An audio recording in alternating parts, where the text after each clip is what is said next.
This is Amanda Edwards, and I'd like to welcome you to the Edwards Empowerment Talks. This podcast provides a platform to empower individuals and the community by showcasing stories of resilient people who have refused to let life's challenges prevent them from achieving their dreams.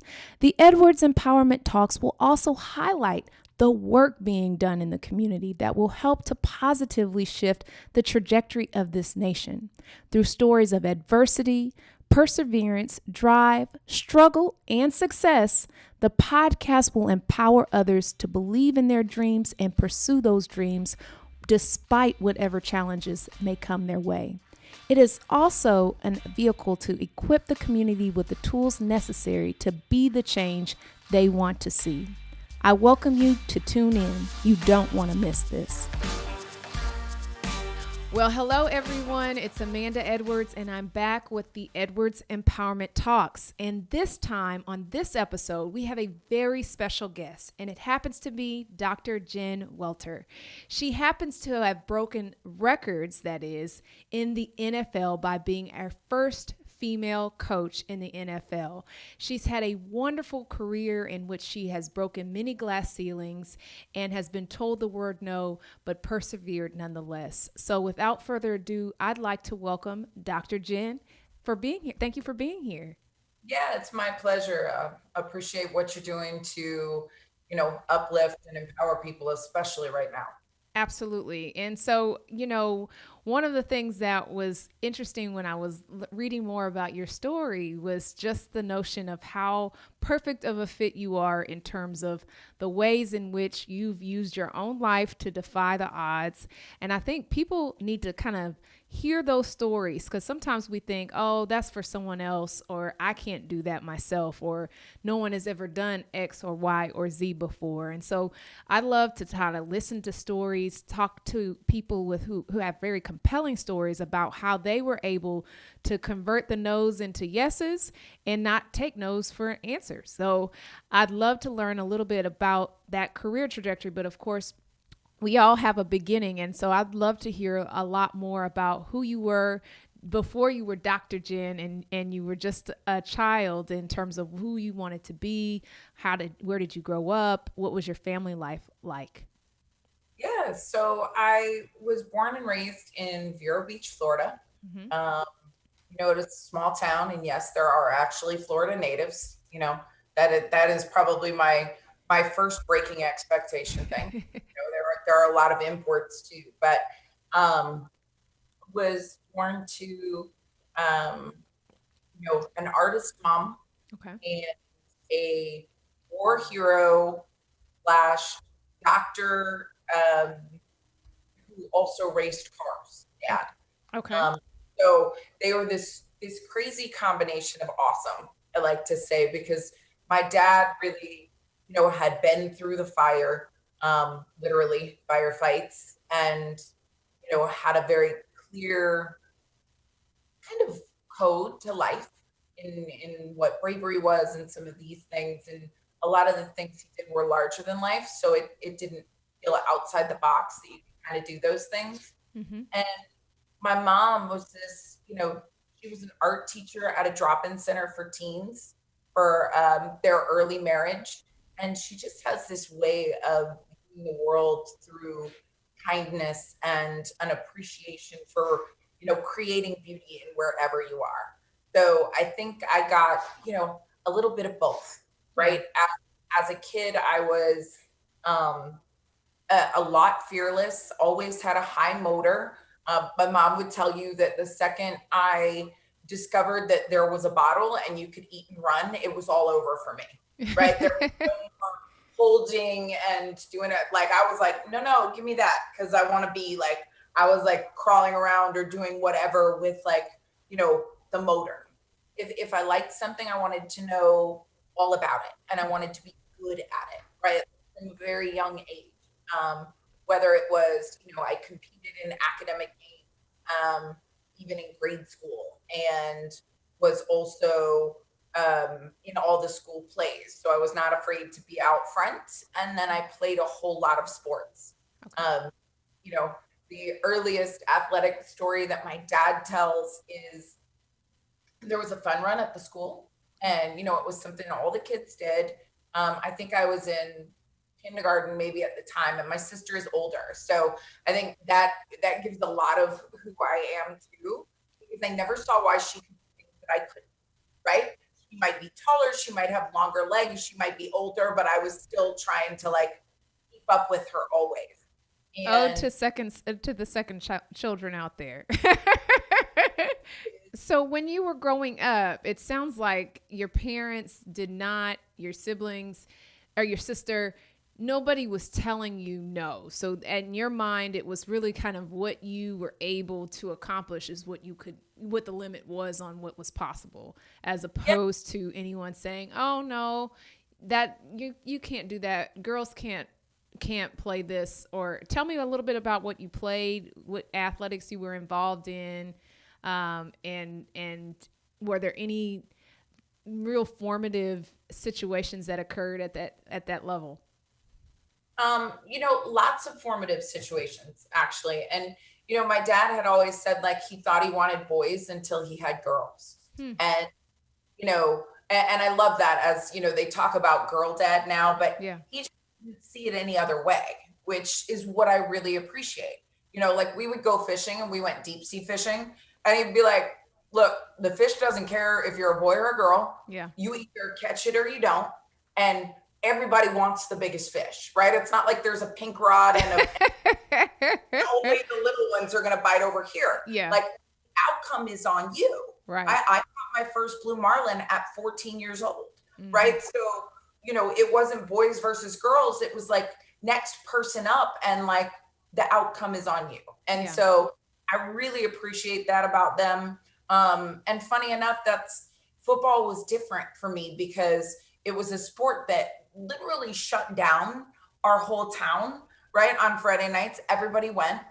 There wasn't a college team that was close. So it's not like it was fractured and some people were college and then high school. The closest pro team was like, whether it was Tampa Bay or Miami, and that's like 3 hours away. So it wasn't a pro team town. Right. It was high school football. Yeah. And everybody went. And I remember watching it and thinking that those players were real life superheroes, Yeah. right? That the lights were the brightest lights in the world.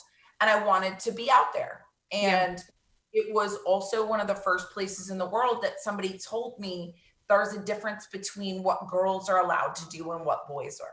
So And so were you seeking, did you try to get on the team, or you just I kind of was learned really young. already that was No, not something you could do?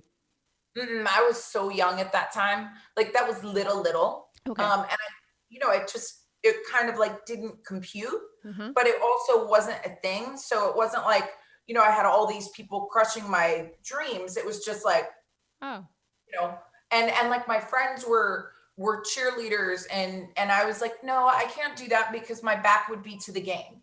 Right. So it was like very matter of fact, I'm supposed to be watching.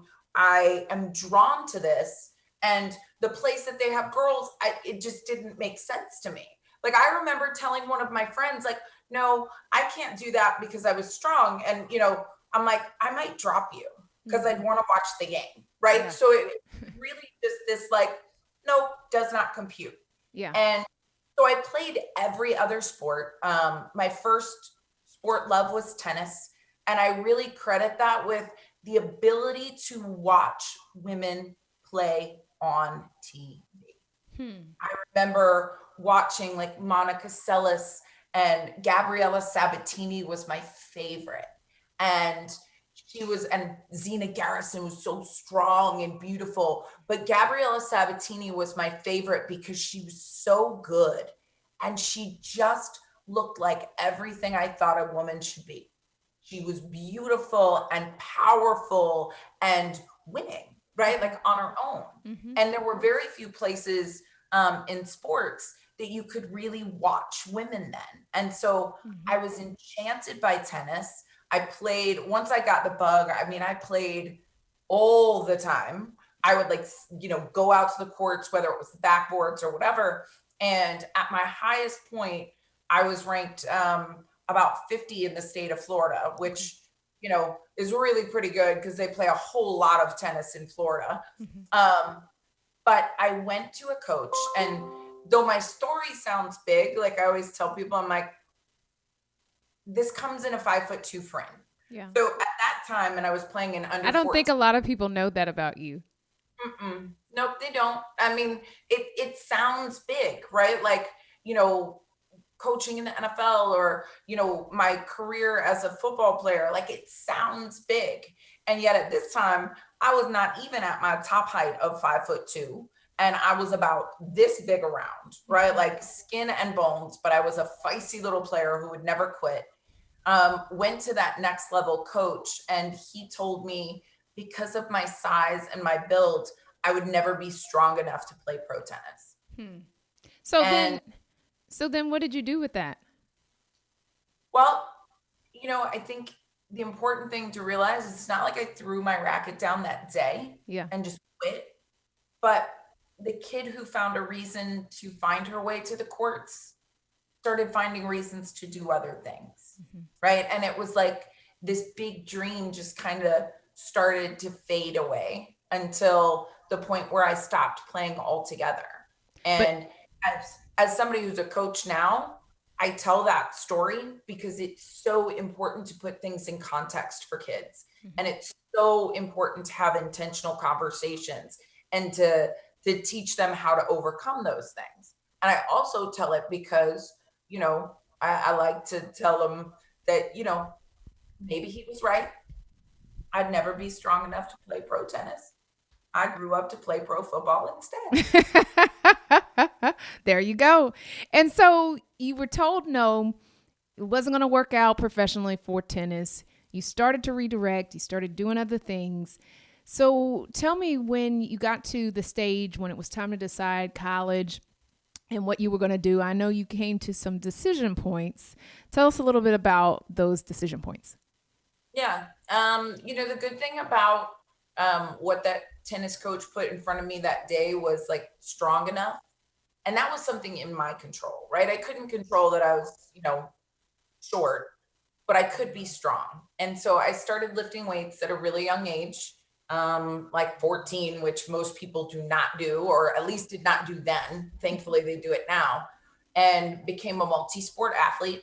Was a 2-year captain of my soccer team, did a whole lot of things. But being from a small town and actually going to graduate from, I was in the first graduating class of my high school, Sebastian River High School. I didn't know a lot. I didn't know a lot about, how athletes actually got to play in college, or, just because like my SAT scores were the highest in my school, but they still could have been higher, right? Like there wasn't a lot of point comparison. And so it was kind of like I could play soccer at a D3 school or go to Boston College. And that was one of the top 10 business schools in the country. So I decided I would go to BC, kind of put soccer behind me. And yet when I got to BC, I found this sport that was like the coolest thing I had ever seen in my entire life. It was like football, but they didn't need pads and they still tackled, but there was kind of like soccer to it. And it was rugby. And I absolutely fell in love and played all 4 years for BC. And then got recruited for the under 23 national team from there. At which point they then again realized that I was 5'2" and about half the size of everybody I was going up against. And the head coach actually told me like that I was in the wrong position. But our team was really small, so it's what we did. And I literally was half the size of the other people that were doing it. And that I was the best one there. But at this level, she could teach other people to do what I did, but she couldn't double my size. Yeah. And so, yet again, it was like this big athletic dream was so this is taken away. The second time. So the first time was tennis. 5'2" wasn't going to do it for a professional career in tennis. And then you're getting told after having a collegiate career in rugby that now on this next level, your size was also a hindrance. Tell me when she said that, because if you spent the last 4 years playing a sport, doing it well, obviously doing it well enough to make it to the next level, then for them to say by virtue of something you can't help, meaning your height, that you could no longer pursue it. Tell me, how disappointing was it, and did you at that time see that as your profession? Tell me about what your views were about sports in your life. Was your goal to make that your profession, or was it your goal to kind of see ways in which you could fit that in and try to balance other work with that? So, but yeah, tell me about that. Well, I'd always believed I was going to be a professional athlete. I Okay. really did. Like um, from a young age, I just had this passion for sports. It was a place I came alive. I was able to do things that other people weren't. I mean, I was putting up 4-hour tennis matches at 12 years old, Oh, wow. right? And and it was a lot of it was just um the fight, right? Like I would wear other people down. I wasn't the like biggest, strongest, fastest, but I was never quitting. And so then again in rugby, it wasn't just my height, it was my weight. Like I was literally half the size of the other people I was going against, but I was well coached and I was strong and I was tough. And I Mm-hmm. was able to do things on the rugby field that, were special, right? And yet to get to that level and have it be the coach, she was the Harvard Radcliffe coach. Her nickname was Bubba, actually. And we played against them all the time because it was like Boston College versus Radcliffe. Mm-hmm. But we were such a small team at BC that like it was putting me out of position. And she was like, I have girls who are terrified of you. Like she goes, you were by far the best prop here. You were our team's favorite, but I can't put you in this position because you're just not big enough, right? And if you were anything else, I would probably taken you. And it was crushing to me. Absolutely, because there You wasn't know, anything you could have done to change that.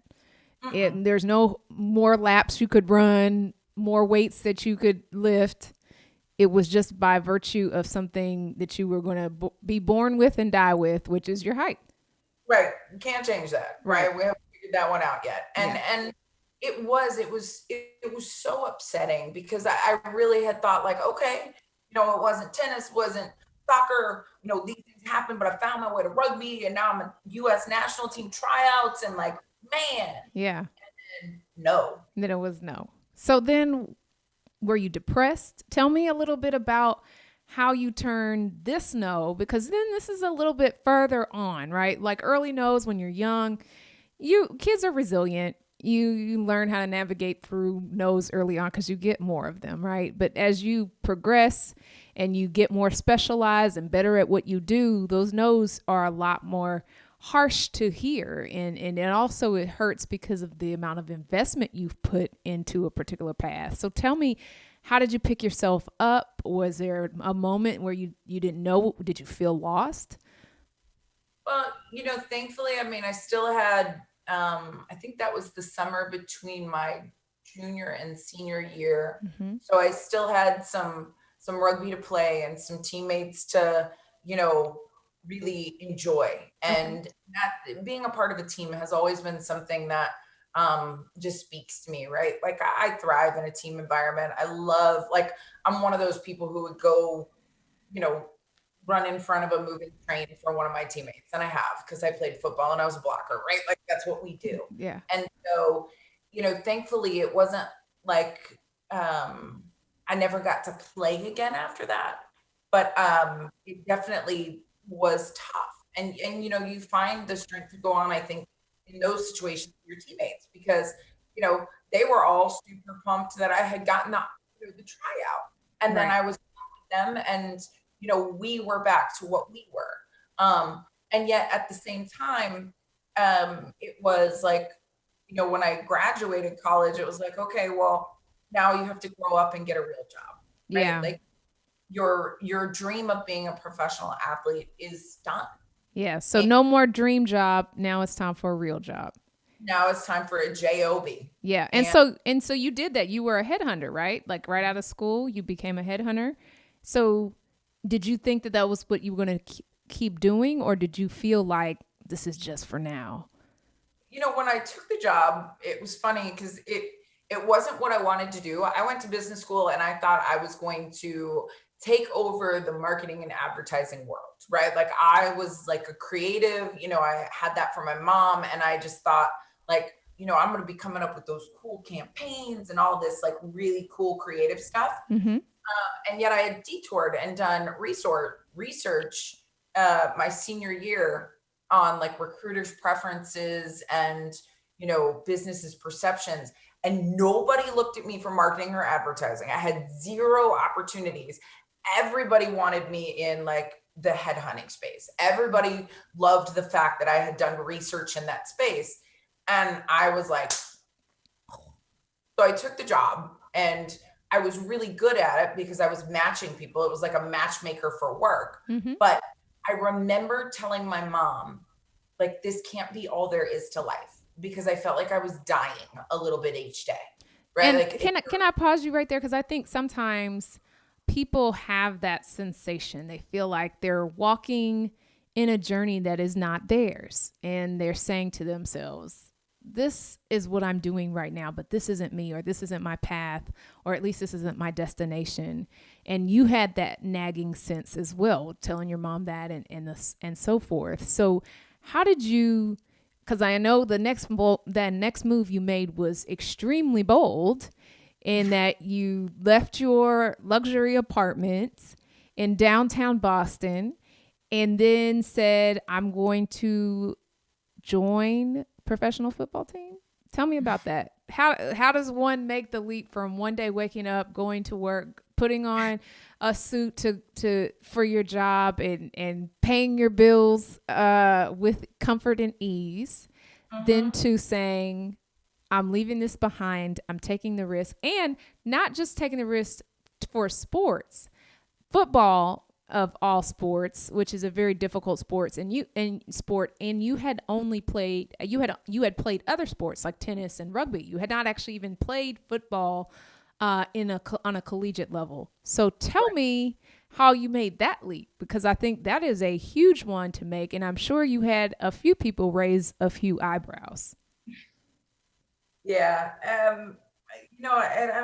I think there is definitely a good part about being young in that, right? And You're willing to take a fall. right, and like the idealism, which I think we get taught that we have to lose, right? That there is this life or this destiny or a belief in something bigger. It's like so many people around us, they speak through the scar tissue of their heart, meaning their own loss, and that takes that dreamer away, right? And it teaches us that that might be for someone else, but no, you're normal, or you're gonna have that life. And I just I had never fully bought in, I don't think, to like this was my life. I would look at the people who had been doing headhunting for like 20 years, and they were in my office, and they were talking about how much money they made, and they just looked like no, That right? wasn't you. You just did not feel, you had a deep sense, even when you walked in the door, that was not you, and you Yep. did not allow the no's that you had received to stay or become permanent. You just figured out a new route. Yeah, and I didn't know what that was at the time. Like, it was funny because I would teach aerobics before and after work, because I enjoyed that way more than the work. I would, when the weather was okay, I would rollerblade to work and then get there, and I was like, okay, I'm ticking the box on what time I have to be there. Meanwhile, I had like 3 other jobs, which I was fine with. So it wasn't a work ethic, Mm-hmm. right? It wasn't like any of that. It was like, nah, I have to do this. I love doing this. And there's a big difference. Yeah. So And did y'all hear that? So the notion of I have to do this versus I want to do this. And you're not going to always, it's not going to always be perfect. So even with stuff we love, it's not going to always feel like this is my dream, but ultimately you have a nagging sense of that purpose, or and when you're not aligned with that purpose, you know it. Right. Like, I mean, I was teaching aerobics before work, Yeah. right? That is not an easy thing to say that you want to do every day, right? Like, But you needed that fulfillment. I mean, some days you want to just sleep in, right? Roll over and hit the alarm clock. But I could get up for that easier 2.5 hours earlier than I could for that job, Mm-hmm. right? And it showed me a lot about myself. And so I was playing flag football on weekends. Okay. And full disclosure, coming from rugby, I probably didn't play flag the way you're supposed to play it because I was and so I was probably really unpopular in my flag league. I was probably the least popular person So to the go refs against. needed to pay attention to you. Oh yeah, like Okay. throughout my career, refs have not been my friends. I think Okay. being Sarah Thomas now is the first time in the history of my life that a ref has not wanted to throw something at me. so Uh, so you were playing, you had kind of already gotten into a rhythm of playing, but of course playing on the weekends is different yeah, than I mean, what you ended up yeah, doing. it's definitely not the same at all. It was just these are places that I feel better, right? Yeah. Like in places that I Feels enjoy. like you. Yeah, and so the general manager of the team at the time, the Mass Mutiny, which is now the Boston Renegades, called the flag league and said, "Are there any girls playing flag that you think could play tackle?" And that's when I said, I never really got. And they were given one name, which I said, like, because I had never really stopped playing tackle, they were probably like, "Yes, please take her." Um, Yeah. She's already doing it. right. And so I agreed to an open tryout. And for anybody who's been on themselves or had those moments that are hard, like I remember even if after I agreed to do it and was excited, that there was still this like, what if I don't make it? Right? Right. Like, what if this sport that I've loved kind of my whole life, what if it doesn't happen? And it was scary. And I think so many of us come to that, right? Like, you know, that fork in the road where it just forks you up beyond belief. And you're like, I don't know if I can do this. I don't know if I can take the rejection. And it took me finally realizing that I could live with being told that I wasn't big enough, right? Or that Mm-hmm. I wasn't good enough. I'd been told that my whole entire life. Mm-hmm. But what I couldn't live with was wondering for the rest of my life what would have happened if I would have just gone out for that football team. Yes. Say that one more time. Yeah. What I couldn't live with Yeah. was wondering for the rest of my life what would have happened if I had just gone out for that football team.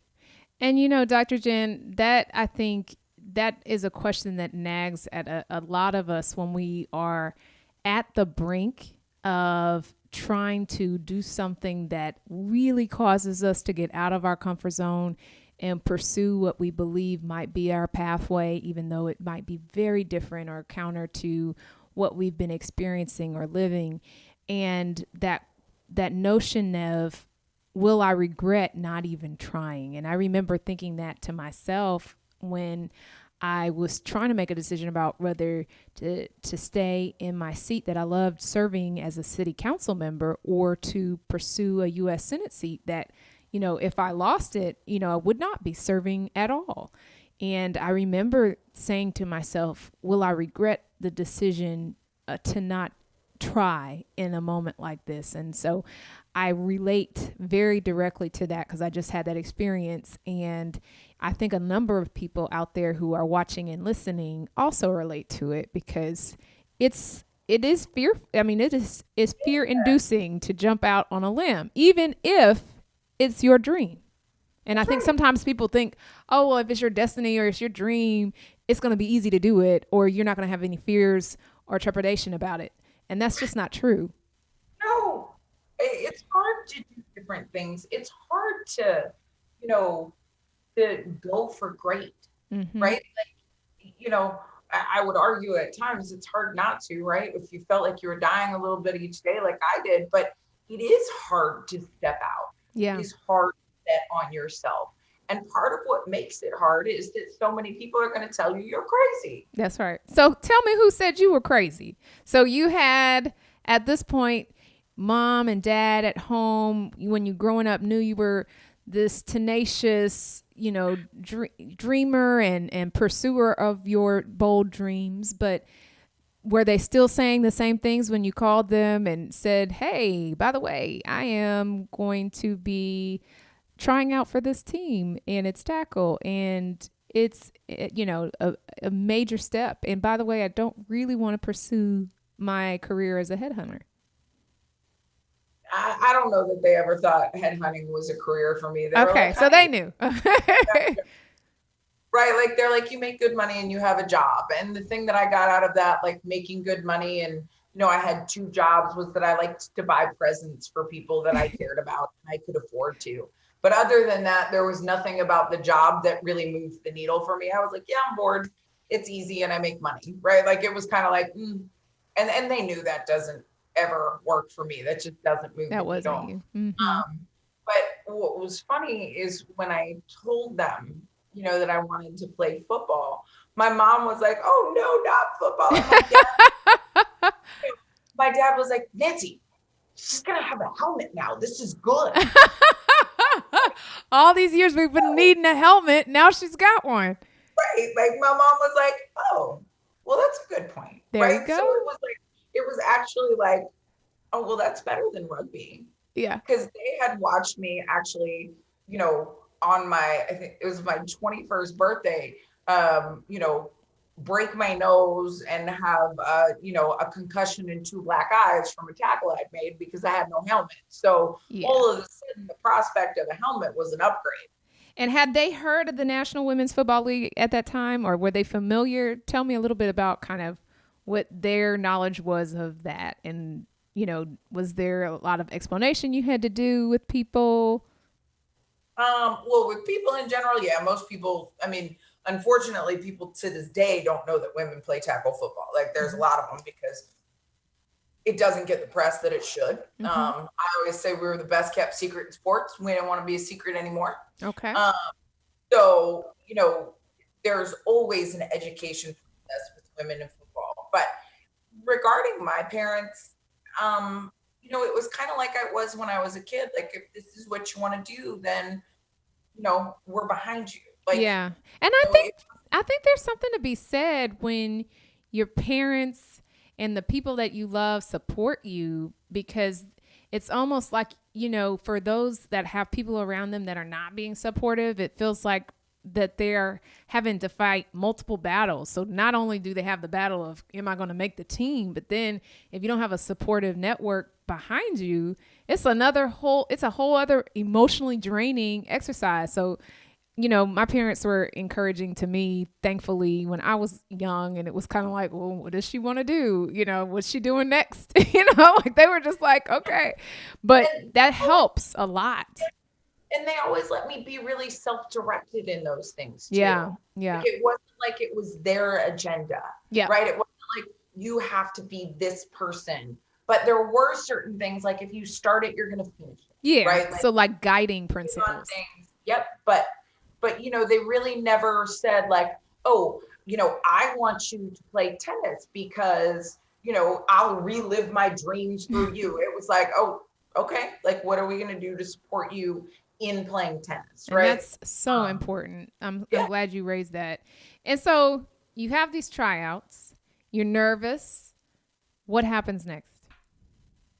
Obviously, if you followed it, I made the team. Yes. And when I did, Were you shocked, or were you fairly confident that you would make it, or you didn't know?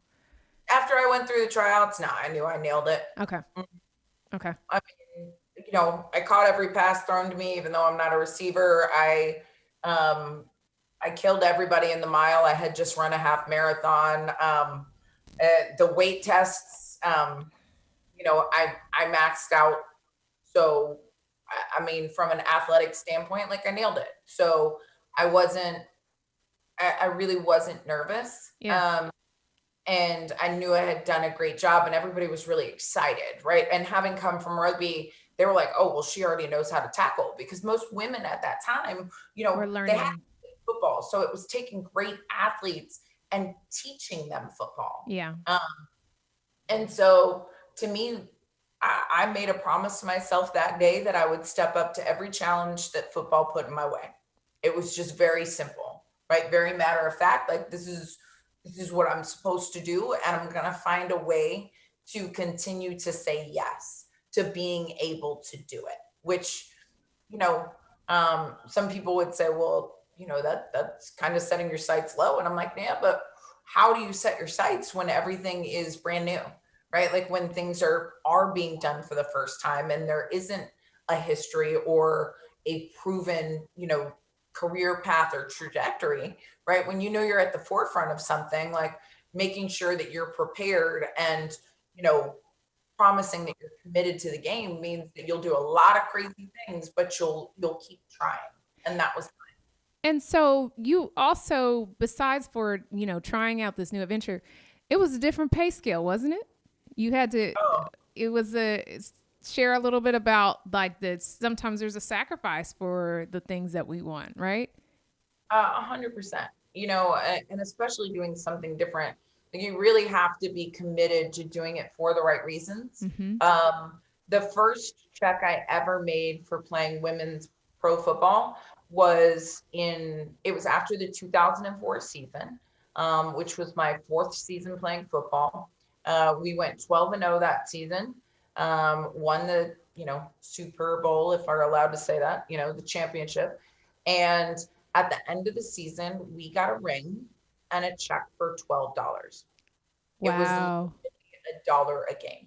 Wow. And so what is with that? What there was just That's, that was the finances. And it's, honestly, it's not far for women in football today.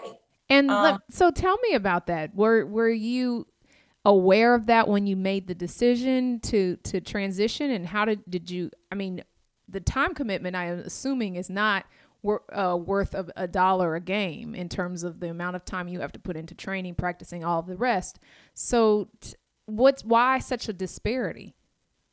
I mean, there are disparities all across women's versus men's sports. Mm-hmm. There's no place in our society where the gap between men and women is bigger than in sports. Yeah.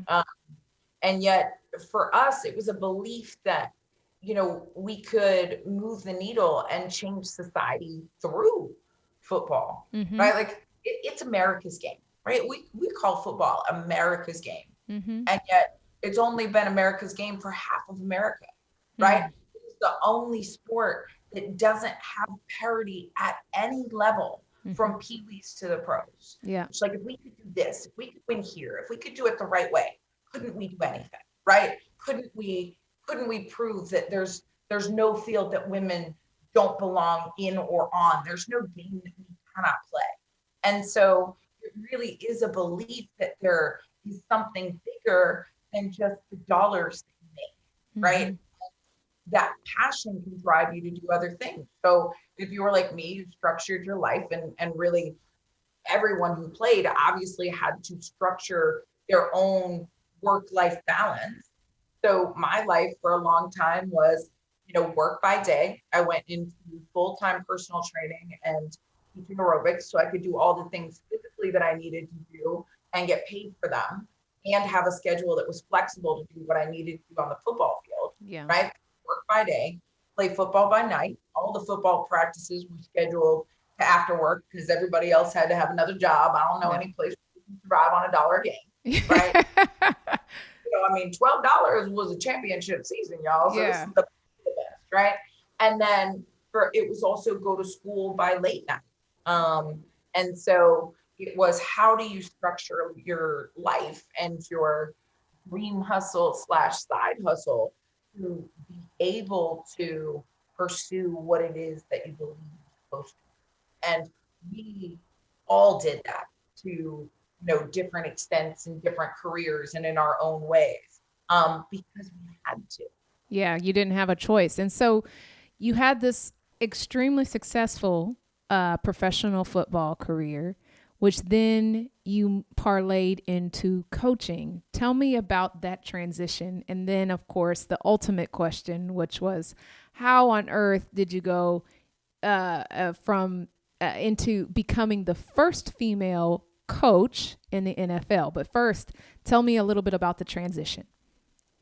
So during my women's pro career, I had a lot of opportunities and got to play with some of the best women in the world, and they're still family to this day.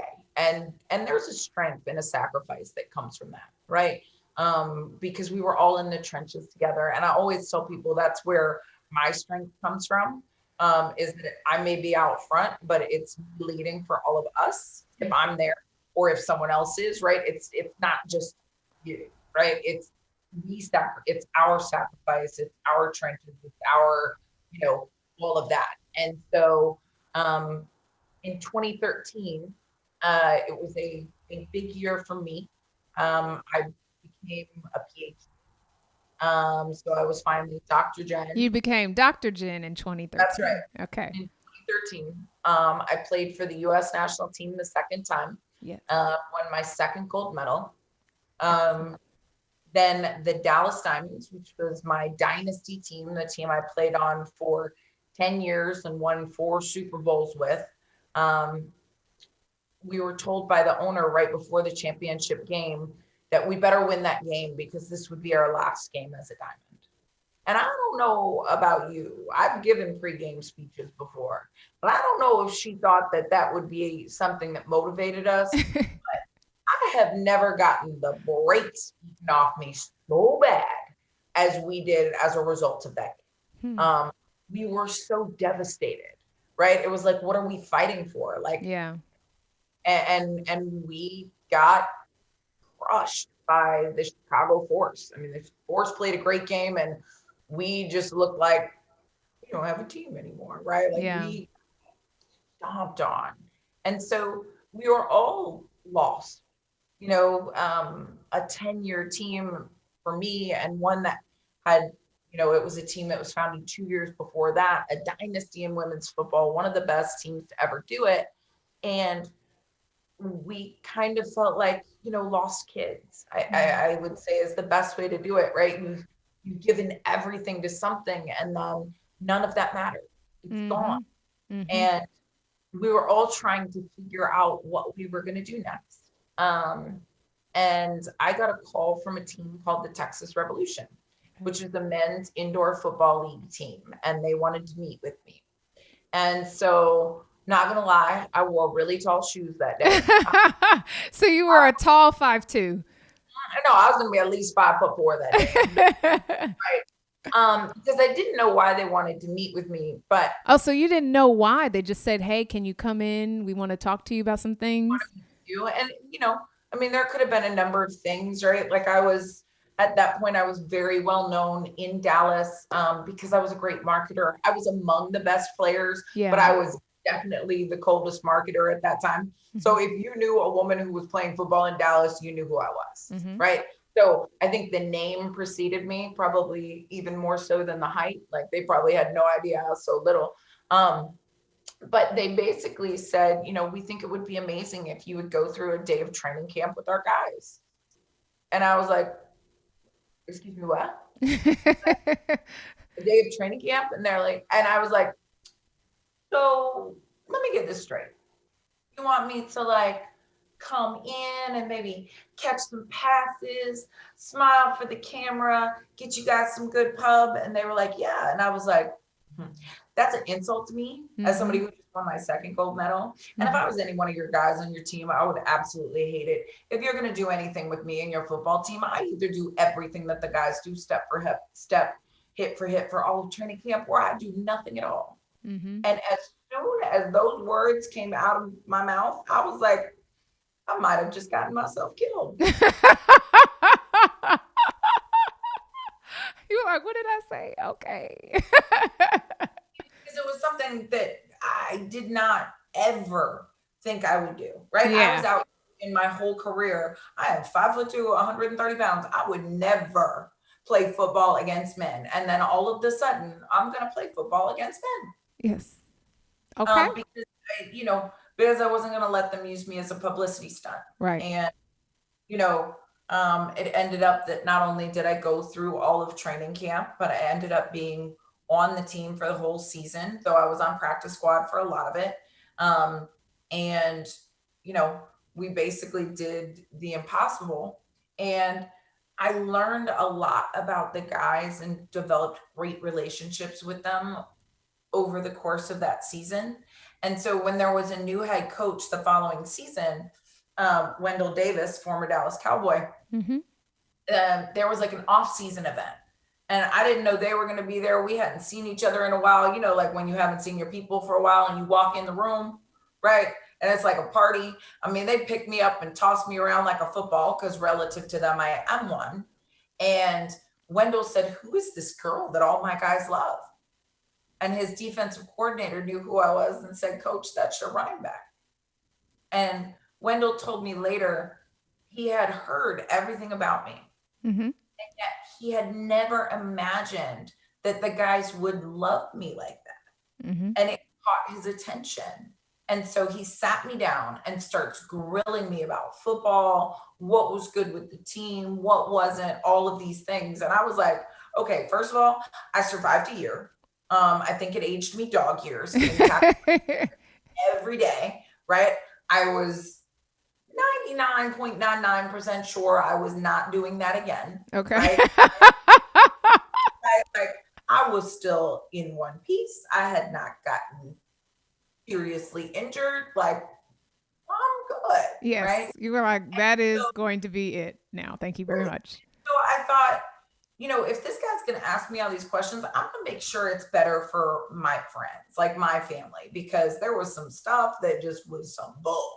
And I had nothing to lose, so I could say it, right? Mm-hmm. Like, don't own me, right? Like, I'm a free agent. Like, I'm just going to make sure the boys are taken care of. So I kind of threw down and was like, this was good. This was not good. Like, this was problem practice, blah, blah, blah, blah. And he starts grilling me on that stuff and football. And he's a really direct dude. He's like in my face. And I'm like, oh, you want to go with football? Okay, let's go. Right. And we're like going back and forth. And he calls me the next day and he said, all Dev and I could talk about on our way home was how you have to coach this football team. And I was like, no. So from that conversation, he's the one that came up with the idea of coaching. Yeah. Oh, yeah. Okay. I never, ever, ever, ever, ever, ever thought that I would coach football. Okay.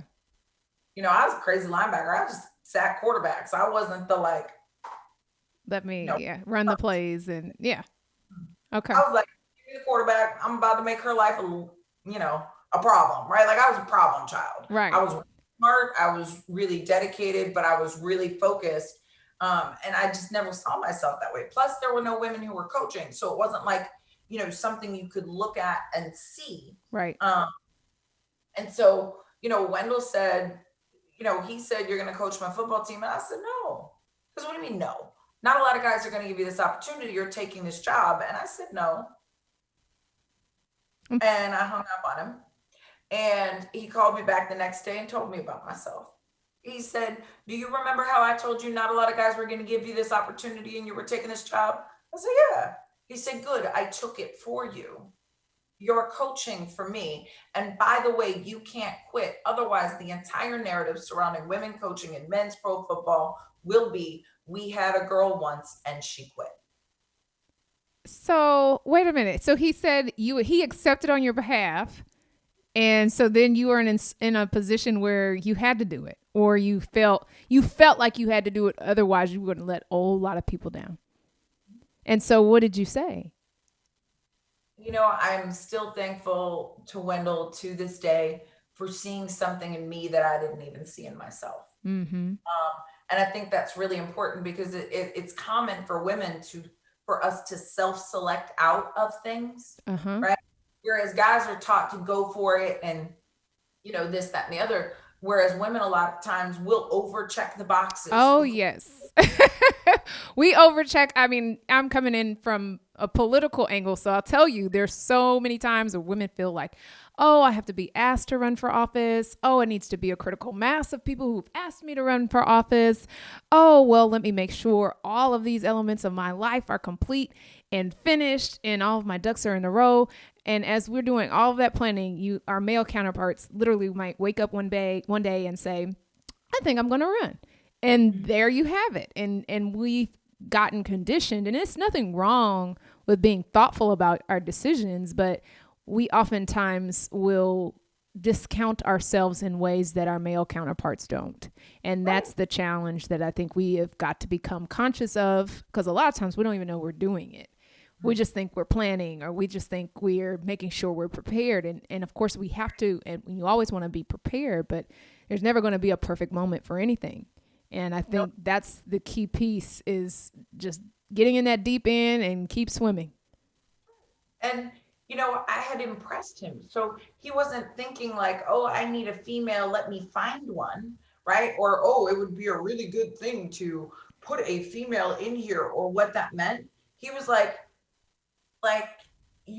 ball. And these guys respect you. Like, he told me later, because I was like, I've never coached before. And he was like, look, I can teach you how to coach football. I can't teach that.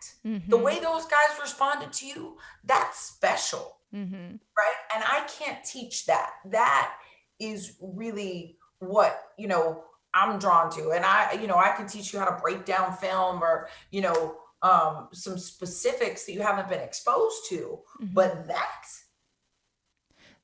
and he was just blown away by how the players responded to me and listened to me. And they always joke, which is the funniest thing, is they're like, oh, she's like our little coach on the sidelines. Yeah. Because I would, and I, especially like, I'd be like, hey, they're doing this, like next time try this. And they'd like work, and they'd be like, yeah. And I would joke with them, like literally joke. And I'm like, yes, I get to take all of this knowledge in this 5'2" frame and put it in your big old body. It's amazing, right? Like, and we would joke about it when I was on the team as a player. And yet, and then you became coach. It had not crossed my mind that I should actually formally be a coach. And so you accepted, and how did that experience go? And then how did you go from that experience to coaching in 2015 for the Cardinals? So interestingly enough, the year I played with the Revolution was in 2014, and that was the spring season. So the year I coached for them was also 2015. And so it was a very big year, I guess, to say the least, right? So coaching with the Revolution was amazingly difficult, but not the coaching part. I actually was really good at breaking things down to them. The players absorbed it. They were really open. We had a great time. I kind of knew more than I thought that I did. And the players liked the way I approached things, because I was doing it from how I used to coach myself as a player. And we didn't have a lot of systems and stuff in place. So I really had to figure out a lot. And yet the hard things were more of the relationship level things, because the management of the team wasn't great. So we had paychecks bouncing, and we had, players going in and out, and these really tough life things. And yet, and we started with a coaching staff of 9. And by the end of the season, we had 2 of the original coaches, Wendell Davis not even being one of them. So it was like me and Devin Wyman. And having 2 football coaches is completely like unheard of. And so, there were a lot of lessons, mostly life stuff. And yet we took that team to the championship game. And we lost in the championship, but it was one of the most rewarding things I'd ever done, because it was so insane, right? And I was making, I think, like $75 a week maybe to coach. And so it was this ton of work, really tough. I'm having to explain to guys why paychecks are bouncing or getting them not to quit. And yet, like $75 a week to me was a way upgrade from women. Because you had your $1 a game. Right. And we're used to balancing all those life things, Mm-hmm. right? Like, because it was always a part of women's. So I was prepared in kind of that integration of life and the tough decisions to play football already through, my PhD and my experience in women. So the stuff that the guys were struggling with, I was like, we do this all the time, right? Like, it was like, oh, I thought I was, doing this way different thing by being in pro men's football, and it's the same, Mm-hmm. right? So it was more the same than different. Um, and so that part was really pretty cool. And then this magical thing happened. And I lovingly say that, like, when one woman makes progress in one area, it breaks glass in other areas that she may never even know. Hmm. And so Sarah Thomas got hired by the NFL as the league's first full-time female ref. Mm-hmm. And as a result of her hire, Mm-hmm. a reporter asked Bruce Arians if he could ever see a female coaching in the NFL. Hmm. And Bruce's answer was simple. He said, the second a woman proves that she can make these guys better, she'll be hired. Um, and so I talked to my head coach about it, and he's like, well, we should call Bruce. And I'm like, oh, yeah, I'm just going to pick up the phone and Let me call him. holla. And he was like, can you get me his number? And I was like, can I get you his number? Didn't you play in the league? Like, don't y'all have like that boys club thing? But he kind of challenged me to get it. And so I did, and I called it. And I called the Arizona Cardinals on behalf of my head coach because my head coach wanted to let their head coach know that though it was not the NFL, there was already a woman coaching in men's pro football and that they should talk. Yes. And so I apparently was very convincing because I talked my way to BA's assistant, and BA's assistant, Wes, was like, I know Bruce would really want to take this call. So let me get your head coach's number and I'll have him call him. Now, it was like a few days before the draft, and contrary to movie draft day, like no life happens before the NFL draft. Like it is all football. Yes. And so he, it's before the draft, so it probably won't be a while, but I will have him call. I thought I had completely gotten blown off, right? Like, you just gave me a good excuse, but you were really nice. And I was like, man, I can't believe I called the Cardinals. Like, that was so I mean, the closest I'd ever been to an NFL sidelines at that point was the nosebleed section. So Yeah. it was bold, and I didn't think it would turn into anything. So let me pause right there, because I want to make sure that you're sharing kind of what you were experiencing along this portion of your journey. So this wasn't your dream in terms of, as a little girl, you wanted to coach in NFL, or even as a collegiate rugby player, even playing professional women's football. Even when you started coaching in NFL wasn't necessarily something you had been aspiring to. So the fact that you have now opened your mind to new horizons, or a new goal, or a new opportunity like this, were you kind of just in disbelief and saying, this is not legit, this can't ever happen, because you've never seen anyone do this path that you're on now? Or did you begin to believe the hype and say, I'm going to do it? And tell me what you were experiencing emotionally as you were processing this walk along uncharted territory in such an extreme way. Well, I mean, at that point, I had left a message, right? Like, that's all it was. And I really did think I was being blown off, because it was like, no way. Like, he's not going to call back. Like, so you weren't waiting by the phone because you knew you were probably not going to get a call back. But I was proud of myself that I called. Yeah. Right. Like, it was crazy. Like, I couldn't even believe that I had called. And about 2 weeks later, I walked into practice, and Devin was, he was elated. And he said, you'll never guess who called me yesterday. It was Bruce Arians. And he said, tell me about this girl. And I was like, what?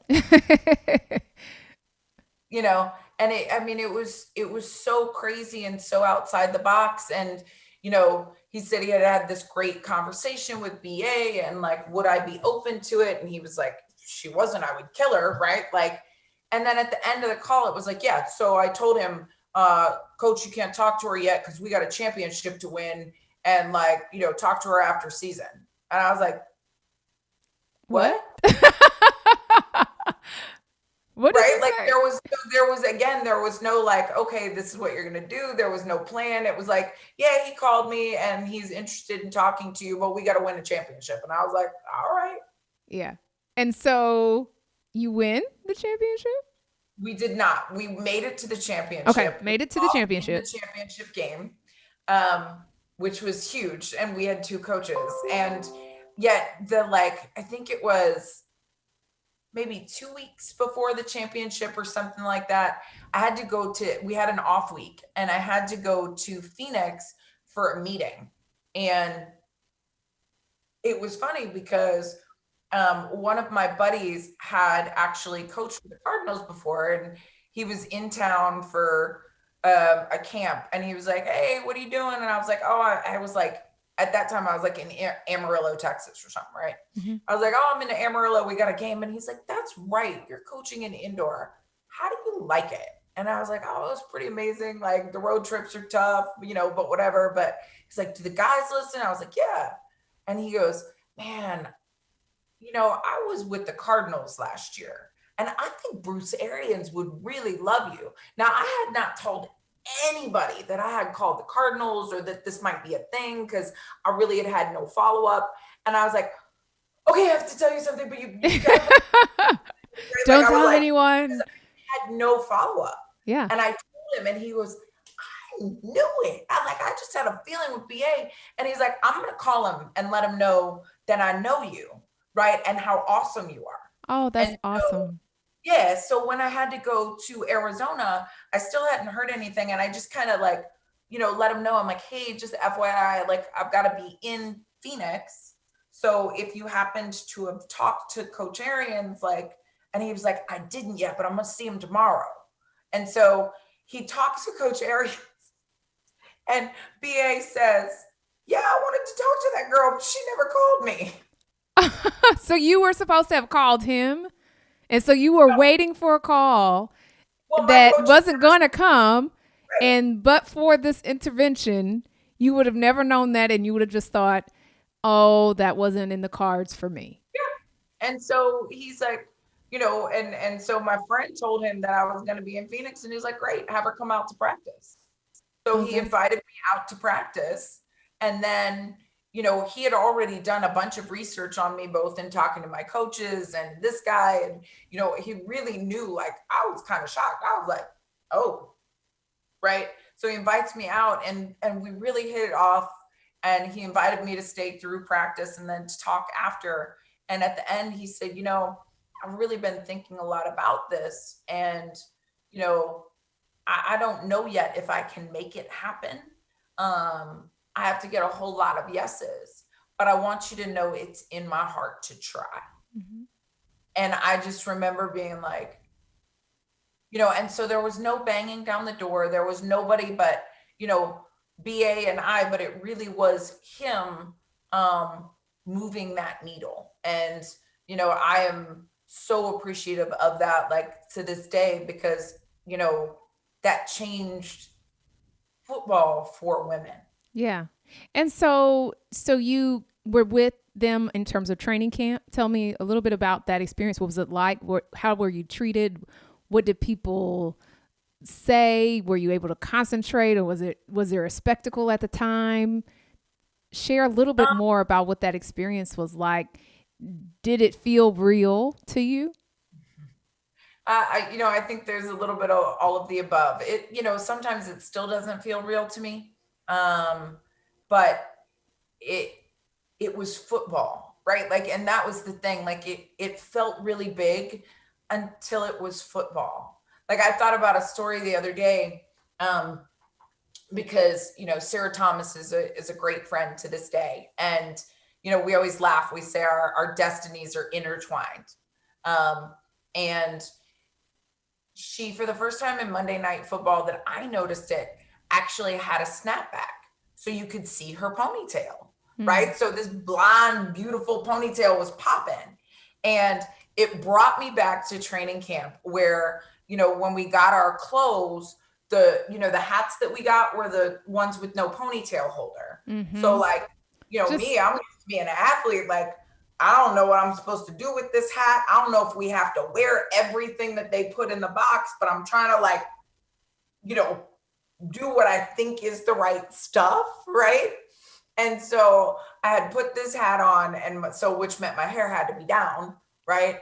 And then we got into it, and this is the first practice, and we went to do something, and of course the hat flies off, right? Because it's not going to stay put on my head. Yeah. And in about 2 seconds, my hair is up in a ponytail, and I'm like teaching somebody, and BA just laughed. He was like, "Well, that didn't last." Right? And I was like, "BA, I can't do anything with that hat."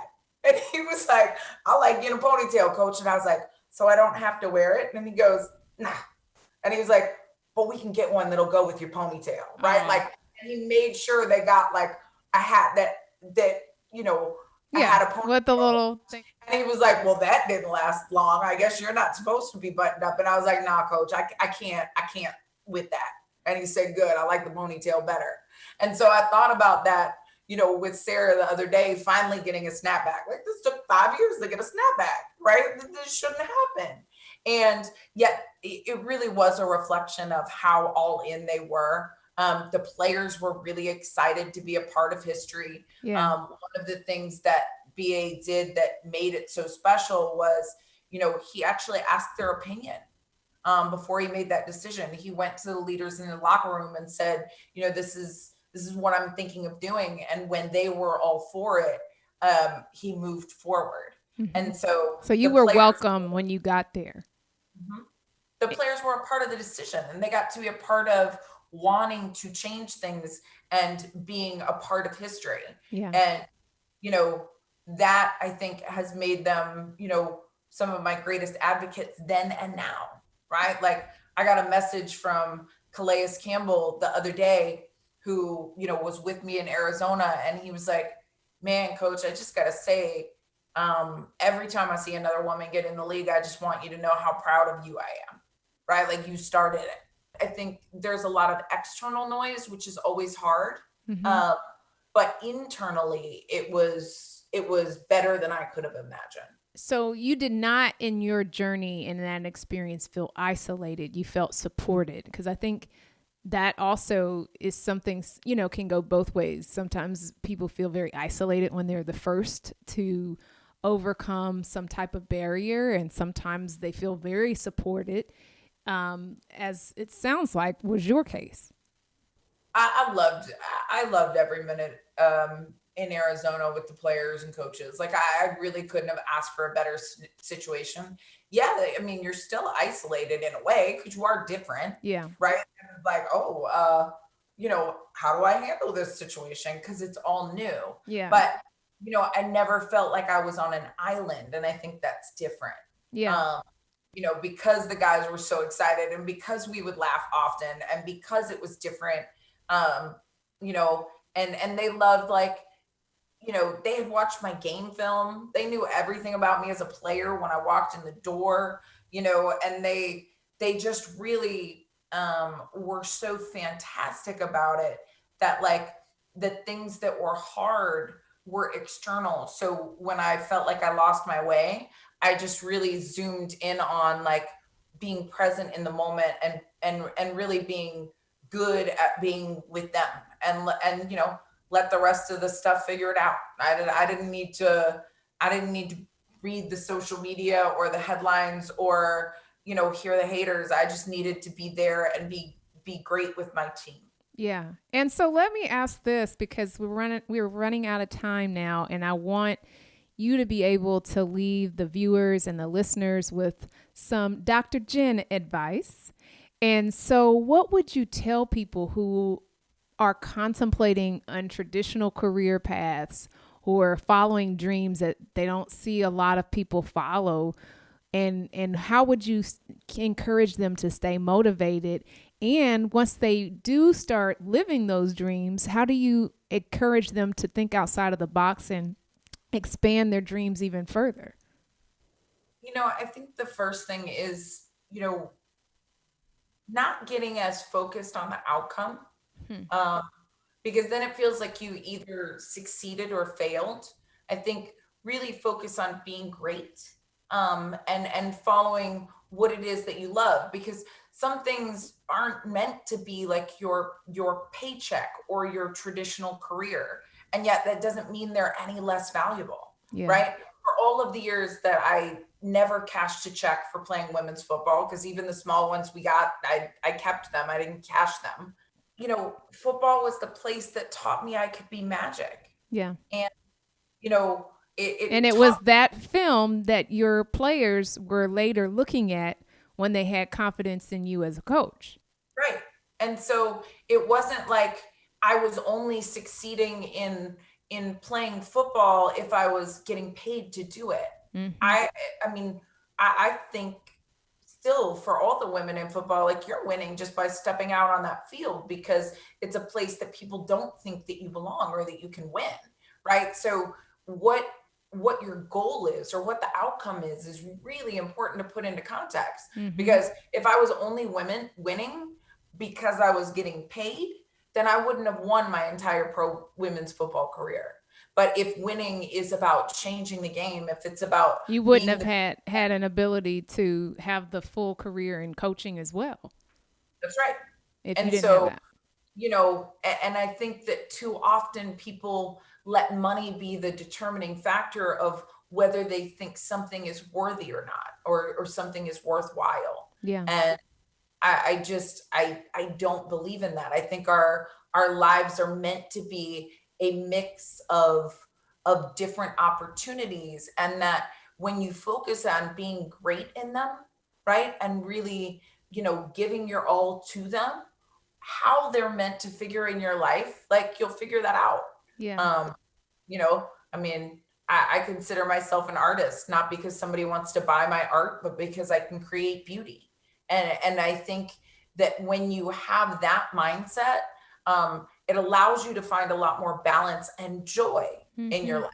And it So also allows you to like try things and at times face plant epically and still be okay with yourself in the morning.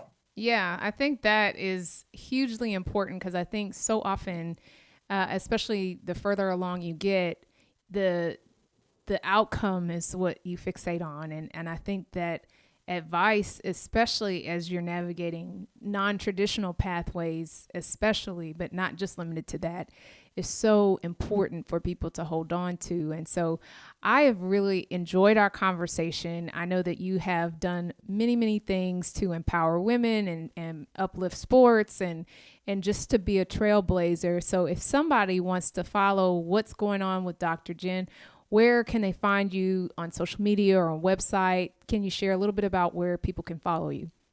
For sure. So my website is jenwelter.com.